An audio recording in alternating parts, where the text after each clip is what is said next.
What's going on, everybody? We finally got Stitch in the house. I know we sat here for an hour and 30 some odd minutes waiting for him, but we've got him. So everybody say hello to the man, the myth, the legend, the true, I'd say the truest legend we've had on here so far. Stitch, it's an honor to have you on board with Halftime of Byron Ryan. Oh man, it's always a pleasure. Thanks for having me on. But listen, yeah, it's my bad. All the interviews I do, bro, are all on Coast time. I don't know about that, So yeah, you told me East Coast time, then I would have made my adjustments. But anyway, sorry you guys had to wait so long. I appreciate it. I'm here. Let's see. I think we got, and there's Devin. So let me see if I can. All right. Let's see if I can change this thing so it fits. There we go. All righty. Now it has everything on there. So we'll move Devin to the top. There we go. Now got promoted. Now, Stitch, I do have one question right off the bat. Sure. Now, everybody knows that you left the UFC in, I think it was 2015 because of the whole Reebok thing. Yeah. Now, have you been back since? No, not at all. Why? Don't need to. Okay, because but you know, it's it's funny you say that because I used to co-host and be a participant of MMA Junkie Radio all the time, right? Mm-hmm. As a matter of fact, we hooked up last week because we did a trip a while back with Armed Forces Entertainment to see the troops in Afghanistan, and one of the Special Forces guys came into town, and we hooked up with them. But George asked me, he says, did you want to go to see the fights at the Apex Center? I said, nah. It's still too close for comfort. But I said, if there is a big fight in a big arena like T-Mobile or MGM, and I'm there with the audience, I would go. But I tell you what, you would have to have a camera crew with you because people are going to stop me all the way. Yeah.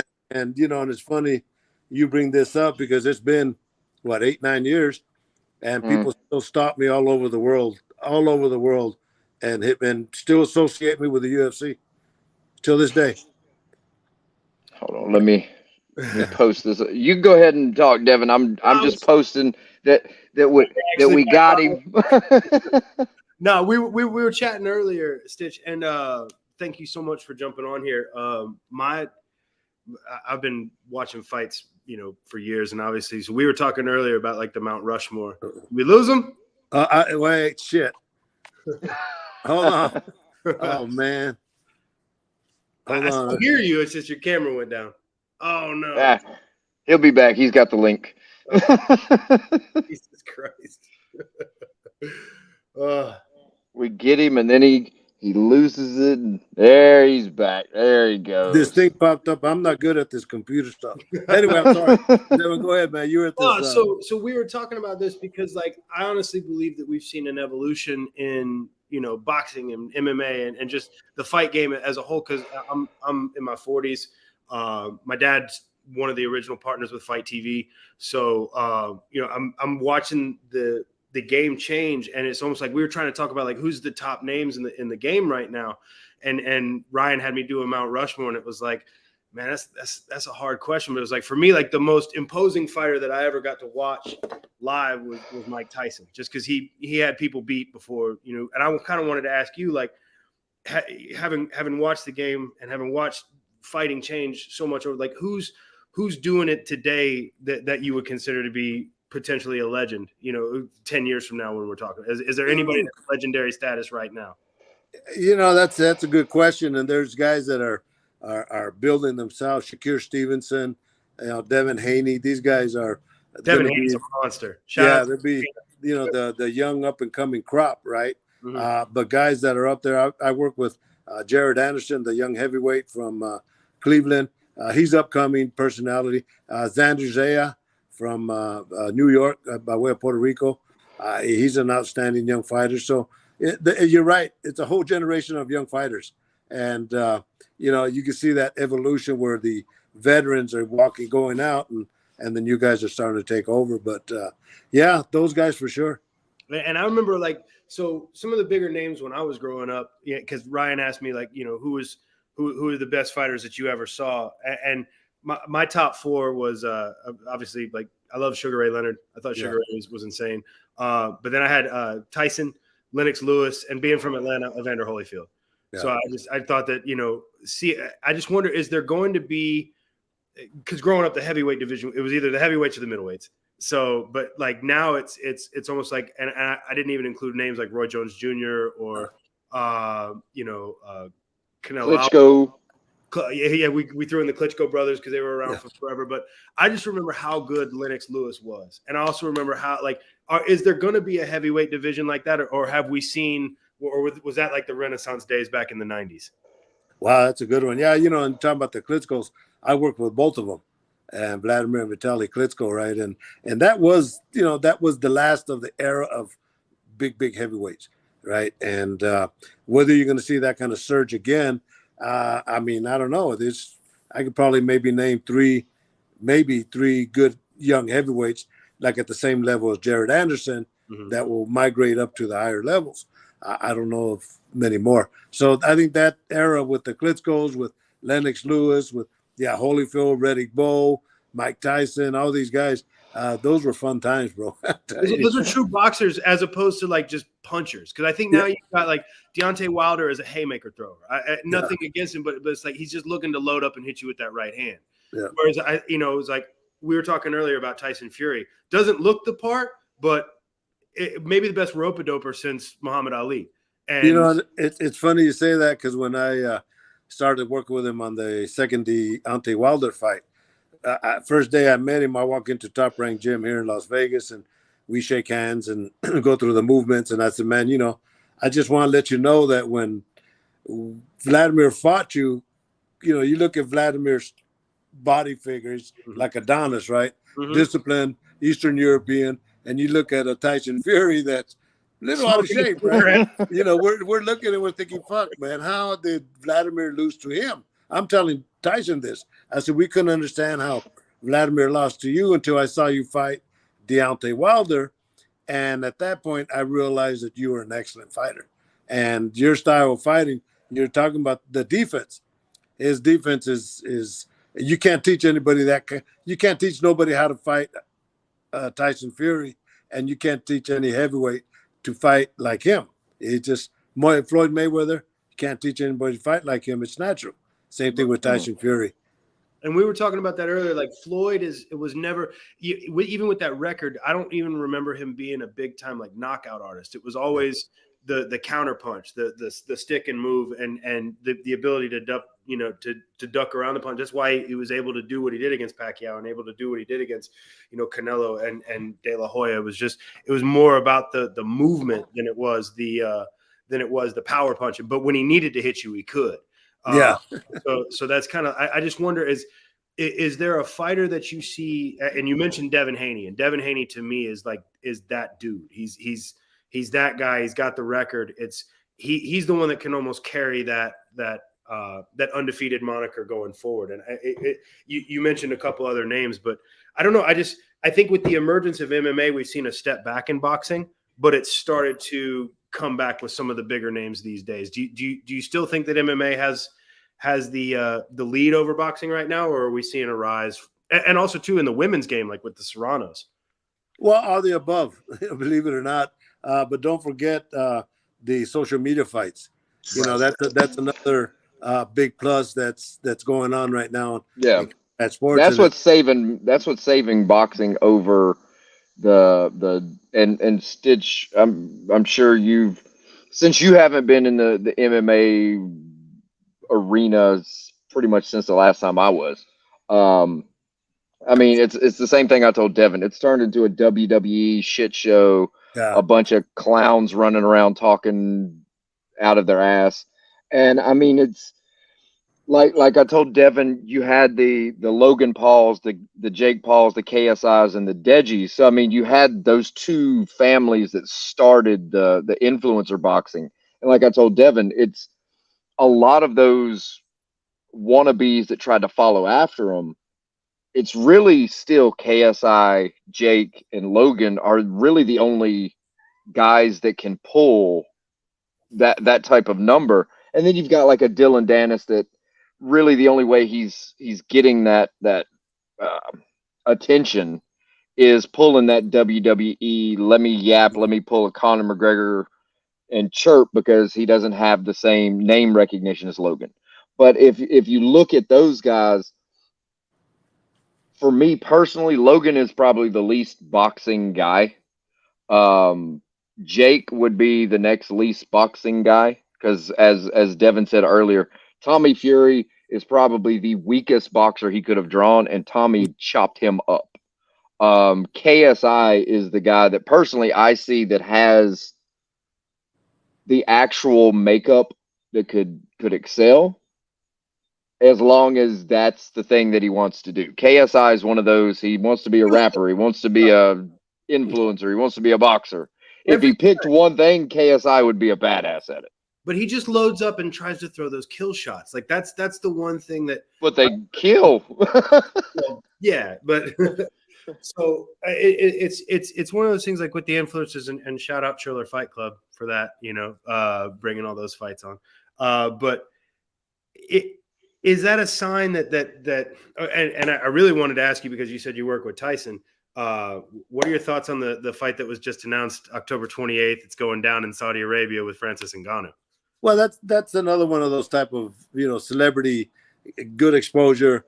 It's a win-win situation type of fight for both of them. For the game, Francis Ngannou, is kind of repping what I did is in the new version of the UFC didn't want him to fight, but it's a game of economics, and I'm glad that Francis took that fight with Tyson Fury. Mm-hmm. What better guy for him to do it with than Tyson Fury? Yeah, I don't pick who's going to win, who's going to lose, because I don't give a shit. Number one, right? But number two is I'm not good at it because all it takes is one shot to change the course of the game. Mm.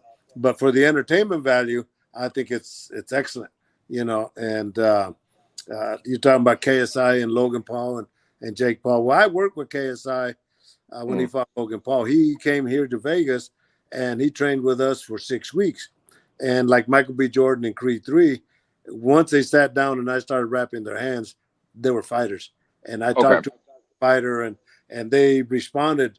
Everything that they did was like any other fighter. So props to them. Whether he's throwing haymakers and all, that's a different story. But the point is, he took that leap and going into combat sports, and that took a lot of heart and soul. And same with Logan Paul and Jake Paul. They're all good athletes. Yeah, and they're representing the sport to the best knowledge. And you just said something that I want to make sure that our listening audience understands. Like when you step into that ring, because a lot of people want to talk until they actually get punched in the face. Mike Tyson used to say everybody has a game plan until you get punched in the mouth. So can you explain to them a little bit about when you say 6 weeks worth of training, what goes into that? Because I don't think people understand how hard boxing and combat sports really is. Like just go throw 90 seconds worth of punches and tell me you're not winded, to 90% of the population out there. What goes into the training for a fight like that? Well, I would say that throwing the punches, that's only 10% of what these guys go through. They go through, they'll train 2-3 times a day, whether it's conditioning, whether it's whatever, sparring and doing the hand pads. They're in the gym. It's a full-time job for these guys. Tomorrow I'm going up to the gym. Caleb Plant is back in town, and he's back in the gym and but these guys, they give their heart and soul, and I see it. And for me at this time, Devin and Ryan, it's not about winning or losing for these guys. I see it all the time. It's about the characters that these guys are and who they are and how they get there. That's the shit that's impressive with me. Like Caleb Plant came from the hard roads of Tennessee, and struggled as a kickboxer. And people don't really know he was a champion kickboxer, but he made that transition into boxing. And this guy has pure heart and soul. And that's the way all these guys are. And that's why I respect them so much for just getting in there and taking a shot. Anson Gibb, when he came and trained with us, number one, he was one of these Dylan guys, not that he was loud, but he was more the B or side of the KSI and Logan Paul's. I didn't know who he was. Brother, he didn't know who I was. So I knew that he knew this much about boxing. Right? But the training that he went through in Vegas, by the end of his training camp, I had so much respect for him because he made that transition, and that's not an easy thing to do. Is Mike Tyson? I interviewed Mike, and I said, Mike, every fighter has that one little thing that nobody has. What's that one little thing? And Mike very simply says, take the pain. You have to take the pain. And I thought about it, and he said, man, he's right, because you take the pain in training, in the fights, in your family life, in your financial life. Somebody brought up emotionally, mentally, So it's a hard life for these gladiators, man. That's why I respect them so much. Now, Go ahead. for you being a well, we'll go ahead and Billy says hello, Tio Stitch. What's up, my man? Uh-oh. Now and this is a little bit of, I guess, the your history with the Klitschko brothers and seeing what's going on in the Ukraine now. How worried personally were you when you found out all the stuff that they had did, or that they were going through with the Ukraine and stuff like that with the Klitschko brothers? Just, and I mean, they basically did what they've always done. How did that make you feel? Because I'm pretty sure you see them as family and stuff like that. Yeah, good question. And yeah, I just spoke to Vitaly last week. I did a show and a week before in Tulsa, a top-ranked ESPN show, and one of the heavyweights there was Ukrainian. So of course, they know me because of the Klitschko's. But his interpreter, her name, or just can't remember her name, but she's the vice president of boxing of the Boxing Federation for Ukraine, and so she knows. She works for Vitaly, and so we took a picture in the dressing room, sent it to Vitaly, and he responded right away. He was in Paris, France at that time. And she says, well, let me call him and see if he called and talked to me. And Steve, man, I think about you all the time. I miss you. You are family. I love you. And of course, it gave me chills, right? And but Vladimir, same with him. When I was filming the Creed 3 movie, Jose Suleiman, the president of the WBC, well, Michael B. Jordan had asked me who should give away the WBC belt during the filming, then the fight. And I gave him the story of Suleiman's and all that. Anyway, fast forward, I'm in Dallas working with Ugas when he fights Earl Spence, and I see Mauricio Suleiman, and I told him the story, how we represented the belt and this and that, and then we talked about the Klitschko brothers. He said, well, let's take a picture and let's send it to the brothers. Well, Vladimir sent me a message, a voicemail, bro, that it brought tears to my eyes, and he said, man, Stitch, we've been together for a long time, and without him, he saved me a couple times, and without him, I would not have been world champion for 8 years. Stitch, so-and-so. So you're right. I had that relationship with him to the point where, we're hugging and say, I love you, and it hurts me and it bothers me every time I see what's going on in Kiev, and Ukraine. And it just, yeah.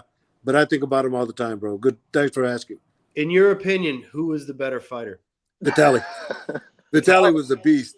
Vladimir was more of the American style, Emmanuel Stewart type of training, and but Vitaly was a beast, bro. See, I said Vladimir, but Vladimir wanted to be a politician too much. Yeah. Do you think Vitaly's a politician? Do you think that Alexander Usyk has carried that Ukrainian flag, like going from the Klitschko's to Usyk? I mean, do you think that he's able to maintain that image of the Ukrainian champion fighter? Yeah, that's and both him and Lomachenko, they kind of said, you're going to do a lot more good for us in the ring than you are going to be carrying a weapon, right? And but I saw Lomachenko when I worked with Shane Mosley Jr. And he's at ringside, and the wrist wrap that I have, where I put the swabs that go on the cuts, this one that I wear has the Ukrainian colors as a tribute to the Klitschko brothers. And so I showed Lomachenko, and he kind of gave the old thumbs up, and yeah. So you can't forget, man.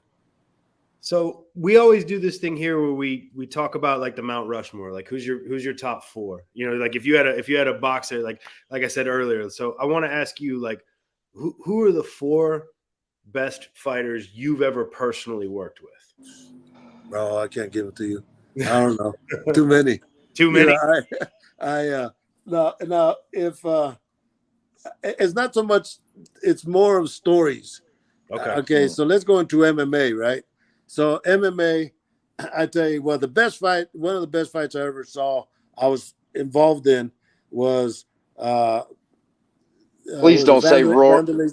Vanderlei Okay. Silva when he fought Chuck Liddell. Okay. I was gonna say, please don't say Rory McDonald versus oh God, what's the Robbie Lawler. Yeah, that was a bloody one. Oh All God. right, so let me talk about Chuck Liddell and Vanderlei Silva. So the Brazilians always gave me the nickname when we used to go to Pride in Japan, Santana. They would always Carlos Santana, right? So I see Vladimir a week before the fights, and we're friends, and I wish him good luck. And I tell him, I said, look, I wish you good luck and good energy. That's the day of my birthday. So we leave it. But I'm working with Chuck in this fight. And these guys are cracking each other to the point where I feel that penetration of the power shots, and they're going at it. I mean, just a brutal fight. And at the end of the fight, Chuck has a cut. I clean him up, but I go up to Vanderlei Silva, and he's all swollen and bruised up. And Leon Tabbs, the legendary Cutman, is working on him. And I say, hey, Vanderlei, how you feel? How you doing? Oh, Uncle Steve, I'm okay. And bro, he had enough strength to say, Steve, happy birthday. I said, man, look at this guy. In the toughest fight of his life, and he was wishing me a happy birthday. So that's Roy McDonald and Robbie Lawler. Of course, I think that was the last big fight I had with the UFC, and yeah, it was brutal, man. And Roy, Yeah, because that was the first event with the Reebok bullshit. I hate that Reebok yeah, shit. because that was my last big show with the UFC. I did the reality show the day after because I saw Robbie Lawler and his cut. They had someone that did a great job, right? But in adding to that, when they just had the MMA Hall of Fame over here with the Fighters Only magazine or something, they nominated that fight for the Hall of Fame. And Roy McDonald's on stage, bro, and he thanks me. It's been 9 years since that. And he said, I want to thank Stitch Duran for keeping me in the game. People started clapping. So they don't forget. Yeah. Man.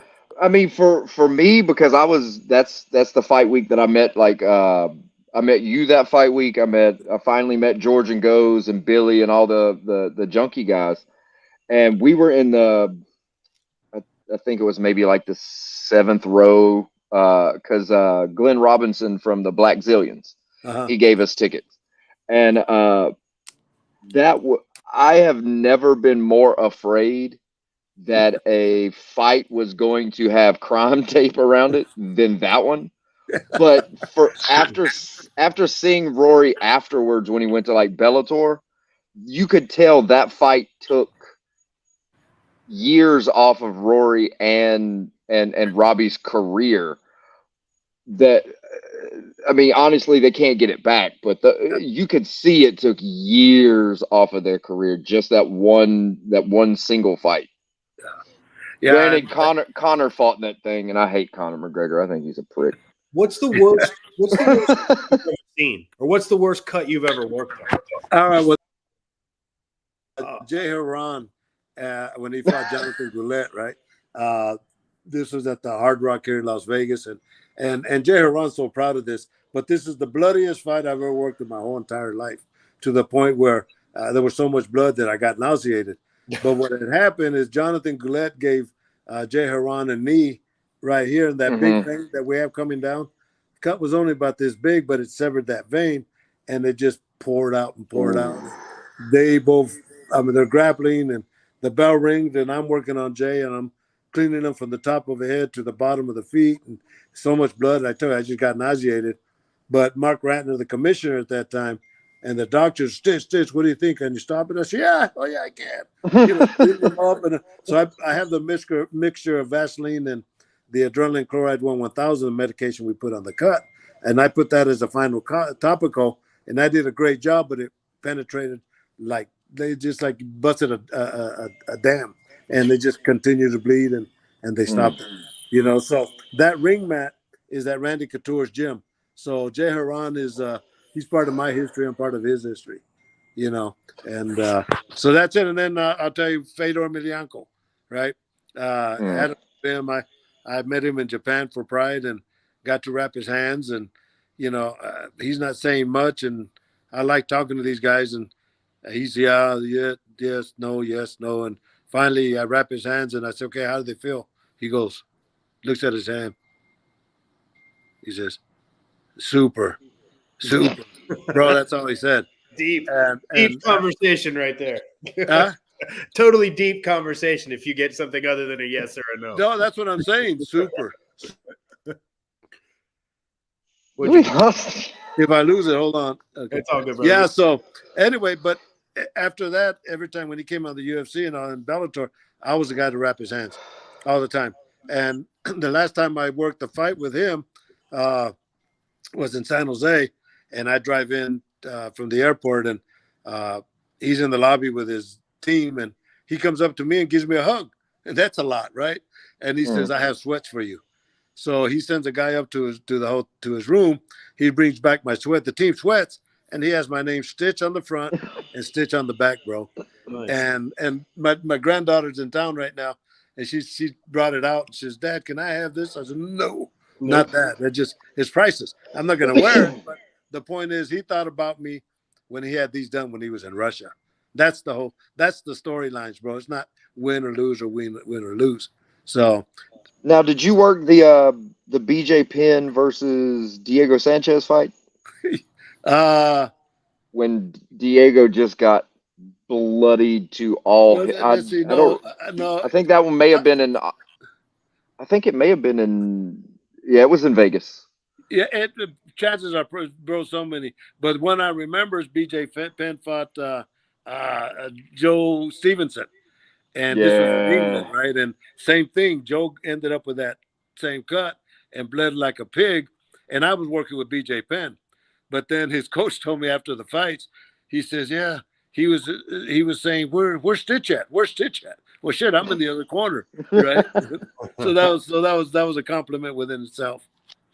See, Devin, that's why I love Stitch so much. Every fighter that I've ever fell in love with, MMA or boxing, he's probably cornered him. See, that's why Stitch is the best. Now you did John Jones once or twice? No, okay. Yeah, Jones. I was a chosen. So you did him all the way from the early days until that stupid. And he broke his toe with Chael Sonnen, right? Mm-hmm. Okay, I had just come out with my own line of tape, my own Stitch athletic tape, right? So I had my tape was already branded.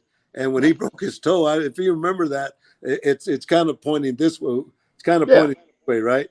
And at the end of the fight, the doctor comes up. We're in there looking at it together. And the doctor says, "Stitch, what do we do?" I was like, "What do you mean, what do we do?" You know? So what I did, I kind of straightened it out and I wrapped it with my own tape, and the cameras caught that moment. So that was my thing with John Jones. You know, talk about nausea, man. I'm sitting here thinking about that toes.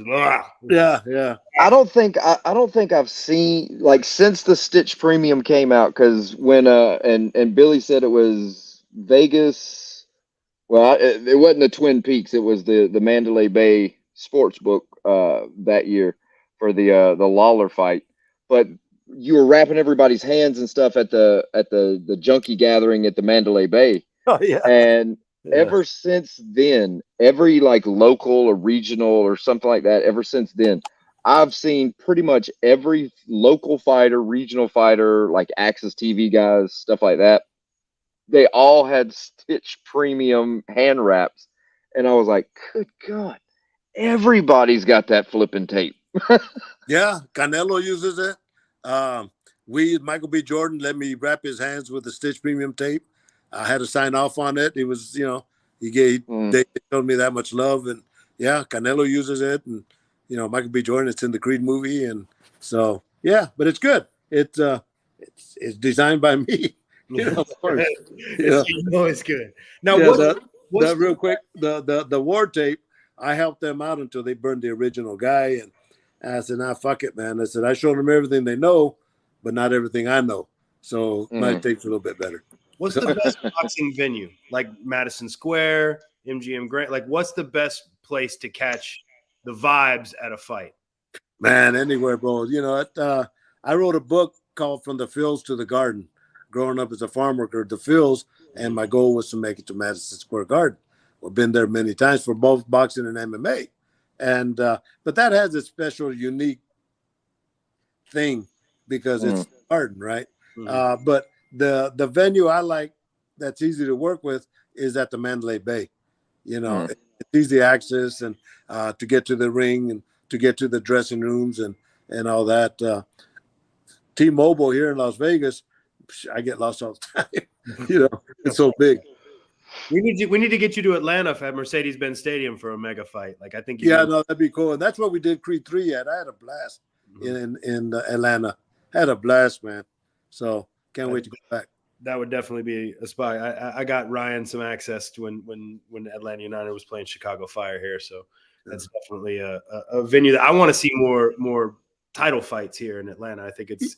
Yeah, I'm surprised. You know, Andy Foster used to be the commissioner there, the commissioner in California, but he was talking that Georgia just doesn't have a lot of fights.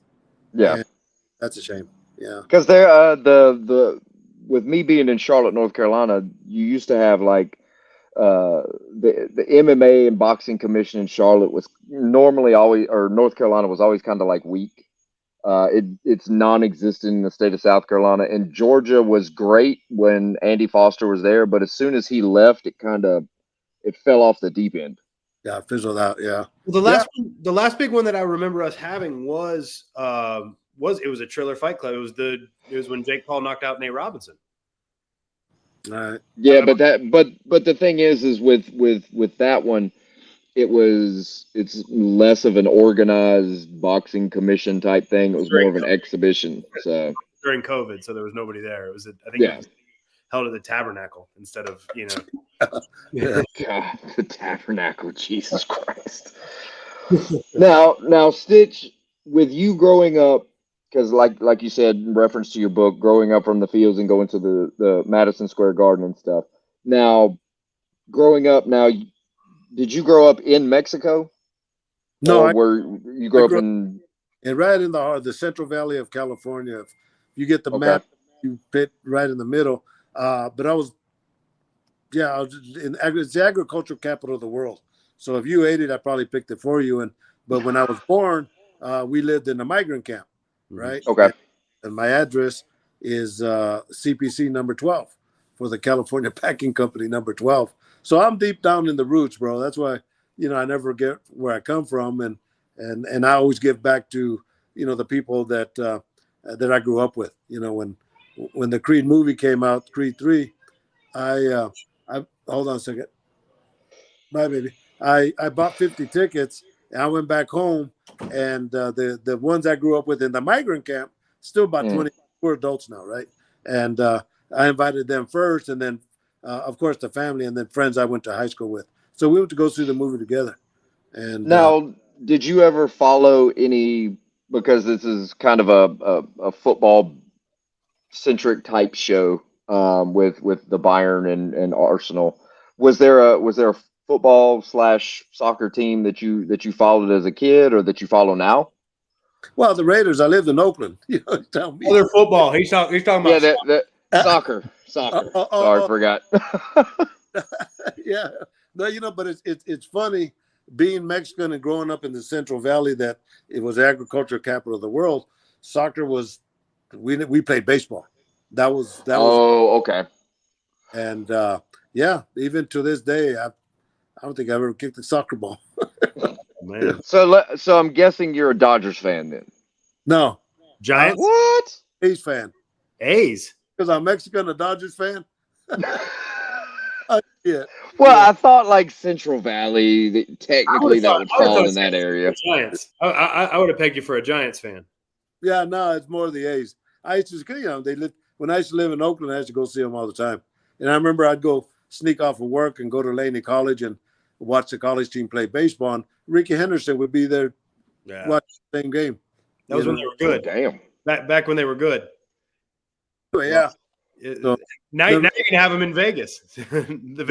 Hey man, and I hope they do, because the stadium that they're gonna make across the street from the MGM it's going to change the whole landscape for the better. And you're in Vegas, right? Yeah. So basically, you've seen a city that, because of gambling, didn't have any professional sports. Right. Now you have the Golden Knights in the NHL. You have the A's making the move. The Raiders made the move. And now there's also talks about Vegas being potentially an NBA team. When LeBron retires. Tell me a little bit about what you've seen with the transition in Las Vegas in terms of just having. It's always been an entertainment capital, but now it's potentially a 4 major sports city. Has it changed there at all? Well, yeah, the landscape is changing big time. The casinos are getting bigger. Like that Sphere. I don't know if you guys have seen the Sphere. It's kind of that's what I was gonna ask you. How weird is it to walk down the road and see that thing? It is hell. It's like you're in the Twilight Zone, especially when they put the eyeball out. That's a trip, man. But no, it's the excitement. Max Crosby, he's doing some training and boxing, and they called me and they wanted me to go and wrap his hands. So I went to the Raiders training center and wrapped his hands there. And all these other football players are checking me out. Something right. He knocked somebody out during preseason. Good Lord. Really? Yeah. Well, he said somebody talked shit to him, so he just gave it back, and the guy didn't like it, and that was the end of it. Speaking of which, Max Crosby has some of the best tattoos of any man on the planet. Like the realism and the life, like the lifelike tattoos that he has, he puts mine to shame. So yeah, get out, Max Crosby. Yeah, it was crazy because I spent that time with him, and I met him there for the first time, and then we're doing fights at the MGM, and he's in the back, and he's walking the back halls. Shit, he comes to me like we're best of friends, man. Of course, you're in my territory now, Hell yeah. Hell yeah. Has there ever been an athlete that you've worked with or that you've seen like come in maybe from another background, go into boxing or go into combat sports, and just like be like, fuck it, man, this is way too hard? Because a lot of dudes that are professionals at that level, they think they can do anything. Have you ever had anybody be like, I don't know, I call it like first day of football camp puking after a session? Nah, well, yeah, no, the guys get burned out for sure. I mean, I've seen different levels, from the A's to the Z's, and like Mike Tyson. Another thing he said during when I asked him that question about what's it take, he said you got to get your mind in 100%, your body in 100% physical condition. Because your mind will tell the body what to do, So you see those transitions. But a lot of respect to these guys, man. Like say, win or lose, taking a shot, it's not the easiest thing to do. Hell no. Now, as a part of halftime, we'll go ahead and get this part over with, just in case you got to go or anything. We try to do motivational and inspirational content, stuff like that. And for you, with being around so many legendary athletes and up and coming athletes, and probably had to give that type of a motivational speech to them while you're fixing their cuts or stuff like that. How does it make you feel knowing that there's millions of fighters that look up to you and millions of people that have become fighters or went through the fight game, and you were the inspiration? How does that make you feel to know that you inspired that many people to either be Cutman or go into the fight game of some avenue? Bro, it blows my mind every day. I'm still that little Chicano that grew up as a farm worker, right? Mm-hmm. I never forget those roots because, those are the seeds that were planted. But I just, over the weekend, I went to, they had a Chicano music festival here in Las Vegas. First time ever. They had Malo and Tierra and, all these old groups and got to go backstage and meet all these people. But, like I told them, I said, look, man, don't ever change. Be the same person that you are, but follow your dreams because they do come true. I said, I'm no different than anybody else, And so, yeah, it's a mind blower how people come up to me and they just say how much I inspire them and just those moments, right? And the friend I went with, he goes, don't you ever get tired of taking pictures with these guys and all that? I said, look, it's when they don't ask you for pictures that you ought to be concerned, right? Mm-hmm. But talking about football, years ago, I've been in Vegas 28 years now. At school of kickboxing, but Dennis Electro fought here in Las Vegas, and I think he fought Big Brad Hefton or something. Anyway, Randall Cunningham, that was a quarterback for the Philadelphia Eagles, also was from Vegas. Well, he's there, and he's famous, and I'm still Jacob. I was before Stitch. Anyway, me and my three brothers, after the fights, were talking to him, and this guy comes up and says, "Hey, Randall, come on, man. I want to introduce you to somebody." Real calmly, he says, "Hold on. Because let me finish talking to these guys." Man, Ryan and Devin, I never felt so important in my life. I said, I'm always going to be like this guy, right? And I've told this story hundreds of times, mentioned his name hundreds of times. He's a pastor here in Las Vegas, and I haven't met him yet. But when that time comes, I'm going to let him know that you just reinforce that this is the way that you want to treat people, because those little moments mean so much to them. Might not mean a lot to you, but it means a lot to them. And, so I always give back, bro. It's the easy thing to do. Now, to help them, we're going to give you your time to do, I guess, we call it a halftime speech. But for you, I guess it would be. It was the final speech. We're going into the 12th round of a title fight. Like, what are you saying to get people motivated? Like it doesn't have to be fight oriented, but like, let's talk about the 12th round of life, just people going in it. Maybe they may be going through it. Like what words of motivation would you give to the viewers, to just keep going or maybe chase that dream down or don't give up. Like you said, take the pain, the stage is yours. Yeah. Well, that's it. Take the pain. But going into Creed, the Creed 1, I'm at this time, Philadelphia for 6 weeks. And, I'm telling Sylvester Stallone, I said, man, I can't sleep at nights. He goes, well, what's up? I said, man, I'm here with you and Michael B. Jordan and, Ryan Coogler, Tessa Thompson. And he says, hey, you earned it. And I thought about it. I said, man, you know what? I earned my stripes, right? So it happens all the time. Devin, I was at this Chicano Festival, music festival, Saturday, and I'm going through, they have all these booths, and one of them was with this young artist, and she's all excited to meet me and this and that, and she's talking about how hard it is and, everything that we go through in life. And, very simply, I said, look, man, it's your passion is your drive. But there's one thing I tell everybody is that, and I'm sure you guys have done it, you crossed it because you're here talking to me, but that one line that we're all scared to cross, if you don't cross it, you'll never get there, right? And that's the simple way of telling them is don't ever give up. There you go. And I got to say, man, was that your best Stallone impersonation, or did it sound like? Hey, Sly. Hey, let me tell you another one with him. Hold on, man. Hey, Stitch, you earned it, man. Yeah, hey, Stitch. Yeah, he did, man. Yeah, you earned it. That's mine right on, bro. So anyway, let me tell you this one. So we're in Creed 2. And we're on break, and me and Sylvester Stallone and his buddy Frank that's with him, and we're talking to the makeup people. There's like 3 or 4 of these girls, and we're backstage just kind of killing time.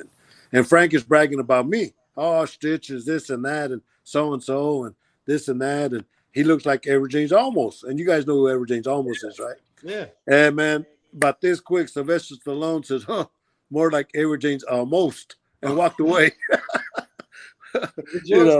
He got you. Hey, man, what better way to get hit in the nuts than with Sylvester Stallone, right? More like Edward James almost. And with that, signs off.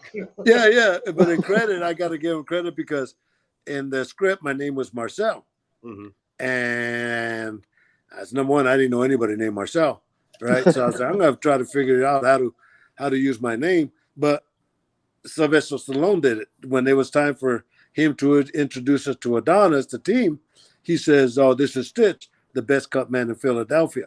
And, man, at that point, man, I said, yes. So the next day, I thanked him again, and he said, no, you earned it. You deserve it. Now, see, the bad thing is, and I know it's going to sound horrible when I say it, because I know Devin's seen the Creed movies.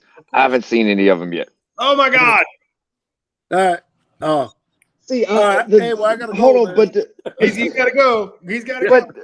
But the reason behind that is I watched all of the Rocky movies, and I watched how it went from like Rocky 4 and then just kind of went down. And then the Rocky Balboa one, was good, but it seemed like it needed to be separate. They're Does that completely, make sense? but they Okay, so separate. they're There's an allure to Apollo. It's completely separate. It's okay. don't even put them in the same boat, because honestly, I felt the same way about Rocky. What was it? Was it 5 with Tommy Gunn and the son? Yeah, And that the one fake, fucking killed me. fake I Don couldn't take that.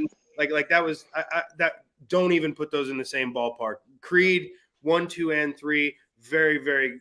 I'm not going to say. So it's its own like little its own stratosphere. Okay. There's an homage to the past, but it's its own thing. And I would recommend anybody watching it, go watch those movies. Not just because you're here, Stitch, but they're great movies, and they're actually like real. You know what I mean? It's not like some fake boxing shit that's just, like there's realness to it. There's an authenticity that a fight fan can watch it and go, this is not Hollywood boxing. This is, you can tell Michael B. Jordan put in the effort, and everything like that is real. So yeah, and then not only that, but they use me as an advisor, but I told them when I first did the first one, we're having dinner and Ryan Coogler's there with his family, and I told Ryan, he was a director, he wrote and directed it, right, and he's the one that sold it to Stallone. But I said, Ryan, look, if I see something that's not right, I'm gonna bring it up to your attention. He goes, oh, Stitch, please do. Of course, because they want that authenticity. But the referees and, the guys, the timekeepers, the reporters, everybody that was doing their functions around ringside, I schooled them on how to properly do things. Okay. The referees are legitimate referees. Robert Byrd and, Tony Weeks and Russell Mora and, Kenny Bayless. These guys I brought in, right? And then even the Cutman for Drago, he's a real Cutman. So everything on that point was authentic. The storylines are great. So, all right, next time we talk, man, you got to tell me about the ones you like. Well, I mean, the thing is like I've had them on, because you know how like you can buy movies on like YouTube now, or you can buy movies on like the Google movie thing. Yeah. All 3 of them were under like a bundle, and I bought them like a year ago, and it's like, I gotta get to it. But I kept getting like scared because like that 5th Rocky movie fucked me up. Any hesitancy, watch them, because like I said, it's not just because Stitch is here. They're really good films. They're well shot. The fights are authentic. They feel real. And there's great camera work for one. I mean, like just the way that it looks. Stitch, I want to say thank you so much. I have to bounce because I got to get some dinner in me before I pass out. But I want to say thank you so much for your time and for joining us here on the show. If you want to continue on with Ryan, that's awesome. But I have to leave. So, but Run also, I got my son-in-law that's painting downstairs. Grandkids are here and all that. And I said, you guys stay downstairs. Just keep quiet. But let's do it again, man. Absolutely. Oh, yeah. This has been awesome. Thank you so much. And we're going to follow and make sure that you guys follow Stitch. What's your socials? What's your at Stitch Duran. At Stitch Duran everywhere. Yeah. Make sure you guys follow. Make sure you follow Halftime with Bayern Ryan. I'm Devin. Ryan, you got anything to say to take us away? Hey guys, I know it's been a long day. We waited for Stitch. We finally got Stitch. Oh, it's fine. But this has been awesome.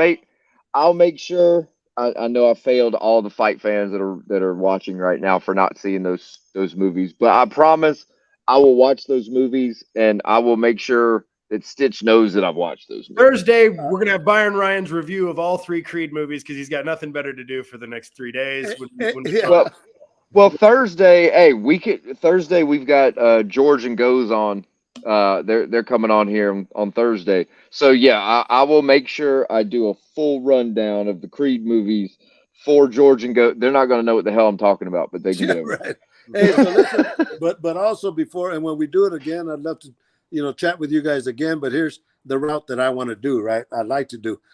One of you guys send me your email. Yeah. About 23 years ago, I put a film together called Boxer's Nightmare, and it deals with all the shit that fighters go through, the hardships that we're going through then, right? And I did it with this young kid, John Barnhouse, that just graduated from the American Film Institute. And I knew nothing about film, but we never did nothing with it. Well, he passed away about 4 months ago, and I haven't seen this film in 20 years. But I looked at it, and everybody I have there are all Hall of Famers. Mike Tyson, Fernando Vargas, Mills Lane, Joe Cortez, Manuel Stewart. So anyway, send me your email. I want to send it to you guys. Take a look at it because the game hasn't changed, and now everybody's dealing with dementia and contracts and everything.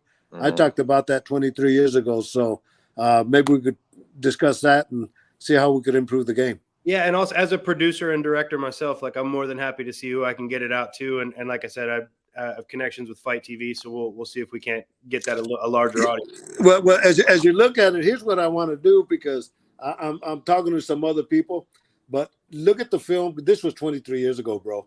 When who was it? David Tua fought Lennox Lewis. Fernando Vargas fought Trinidad way back then, and all these guys are Hall of Famers. Some are dead. You know, Chuck Bodak. You know, Emmanuel Stewart, Mills Lane, they're past. But the stories or the information we got is unbelievable. And it blows my mind that I saw it and nothing's been done. And now it affects MMA, Dementia Pugilistica, the sponsorships, the unions, everything we discussed, bro. So what I want to do is take a look at it, Devin, now that, like I say, you're a producer and all that. Yeah. What I want to do is get some updated interviews based on the same discussions we did 23 years ago and why the game has not changed. 100%. And it's changing slowly but surely.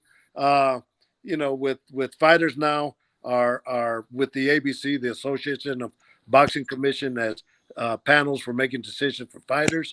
That was created and that was done by my daughter, Rose Gracie, and this other guy that put that program together.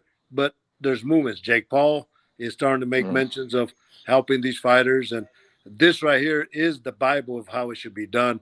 I mean, all these guys that are in the interview, and we did it on a zero budget, Devin. So, but forget that. It's the interviews, the words that came out of these guys' mouths is priceless. So and it's the same thing I told Devin, like with when you sat there and said like the sponsorships and pays and stuff like that, because that's what I used to do, was the marketing and sponsorships for the fighters. And that's why, like, when you left because of Reebok, that's the same reason I left, because, well, now the fighters are getting shafted. So yeah, I'd love to see it. I put my email in our little private chat, but I'll make sure I hit you up on Instagram. I'm just Devin Lawal. So when you get a message from me, I'm going to send you my email directly through DM right now. But guys, it's been amazing. I got to bounce. All right, both all right, my man. Thanks. Be easy. All right, bye. Yeah, and this was a week before Mike Tyson got his tattoo. You know, but Mike gave me. Let's do it again, Ryan. I'm gonna, I'll send you this information. Take a look at it. It's an hour and like 8 minutes. Okay. But the interviews are phenomenal. And this is a tribute to my buddy John Barnhouse that passed away. All right. We'll get it done. All right, my man. All right, man. Thank you so very much. Anytime. It's a pleasure talking to you guys. All righty. Adios. All right. Guys, we finally got him. That was Stitch Duran. Devin, obviously, y'all can tell that Devin's a fight guy. Let me see. There we go. Now we don't have the glare. But appreciate y'all hanging with me. I know the earlier video with me and Devin just talking, I know that went long. So I apologize for that. That was a miscommunication between us and Stitch. He thought it was 5 p.m. Pacific time. We were trying to do 5 p.m. Eastern time. So that was an issue with me. I'll make sure that we don't mess that up next time. But guys, thanks for watching. Hopefully you liked it. Hopefully you got some stuff. I will watch the Creed movies. I promise. And yeah, we'll make sure to get Stitch back on. But guys, thank you for watching. Hopefully you like it. Drop a comment down there. Tell us what you think. Drop a comment. Tell us if you like the fight content and having people from different areas and different sports.